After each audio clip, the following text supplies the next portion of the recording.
$1.69 on the close today. It was off almost 2 cents. Earlier in the day, it was off 4 cents. And so what people are saying is that we think the pound's going lower, and we think the nation of Britain is in serious trouble. There is even talk about England eventually defaulting on their debt. I mean, nations don't default. Well, if they do, why? This creates total disruption in the economic system. And yet, of course, we've seen Iceland default on their debt. Remember, then Argentina defaulted on their debt a few years ago. But I think we're going to see more and more countries defaulting on their debt. I think that some of the states here in the United States are going to have to default on their debt because there's going to be absolutely no way of paying their bonds. What do you think, Bob? I think that what has been planned is that when we get to the point where deflation finally takes over, it's been suppressed for 5 years now, and it will continue to be suppressed until they can't suppress it anymore by creating money and credit. And when we reach that point, and I think it's a year or two from now, could be closer, maybe 3, I don't know. Nobody does. But when they reach that point, all of the nations, I believe, are simultaneously going to step in and devalue and default. And then they're going to call for a new international currency. I think that's a pretty good explanation. What do you think? Anything else you'd like to ask, Kent? No, except if they come up with a new currency, all those guys that got these billions and billions stashed away, how are they going to convert theirs? I guess there'd be a special provision for them, huh? Well, I don't know. I mean, I think an awful lot of people are going to end up being totally impoverished before this is over. The big boys, of course, will. They've already made their plans. Their money is already secure. It's just yours, and there's some of the millionaires and billionaires out there who don't know how the game is played. Hey, hang on. We'll be back here in just a moment. Well, this is Dr. Stan. We have Kent calling us from West Virginia. And Kent was simply asking, what's going to happen down the line, what's happening to England. The British pound seems to be having some trouble. And Bob says, he thinks that down the line, why, of course, is when deflation really sets in, most of the governments of the world are going to default on their bonds, and certainly the currencies are going to become worthless. Of course, Kent said, well, that means a lot of these big boys, really big boys behind this, are going to lose their money. And how would you respond to that, Bob? When should we be concerned about the multi-billionaires who created this whole problem? Do you think they're going to be hurt? Many of them are already in gold. And we know that the Rockefellers been buying gold for years. In fact, one of their employees over in Europe made that statement just before she accidentally fell out of a hotel window. It fell about 50 stories and died. Just a coincidence. That's correct. These are the last things that they want you to know. The Rockefellers and the other international bankers are buying up gold with the idea of creating a new international currency, gold-backed, but privately issued by the rulers of the world. Anything else, Kent, before we let you go? No, thanks. Thanks very much for listening, and you get everybody else there in West Virginia listening, will you? Okay, thanks. Bye-bye. Let's go to Gene, who's calling from Ohio. Our telephone number, 1-888-24-LIBERTY, 1-888-24-LIBERTY, or 464-8295. Before we go to Gene, though, Bob, would you like to tell our listeners how they can get the International Forecaster? Because I get so involved in our conversations, I forget to give you a chance to plug your product. Well, the International Forecaster is about business, finance, economics, and social and political issues all over the world. We produce an email copy every Wednesday and Saturdays, runs around 30 pages each time.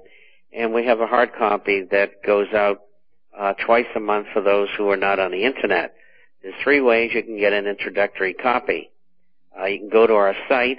That address is theinternationalforecaster.com.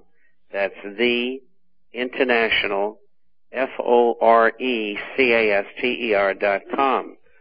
Or you can email us at international_forecaster@yahoo.com.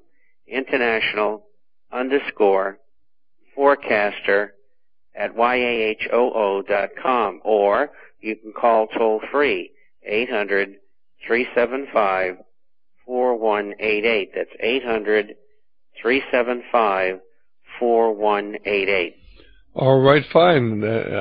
Let's go to Gene, who's calling from Ohio. Hi, Gene. Do you have a question or comment? Yeah, I had a quick question. I think you both do a tremendous job. I have, done preparedness and so on, but I do have an annuity, and I was told that I couldn't get out of it.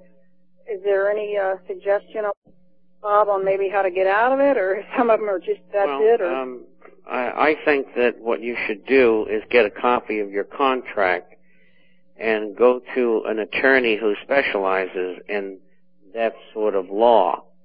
Okay. And ask him, is it true that I can't get out of this contract? And he will tell you yay or nay.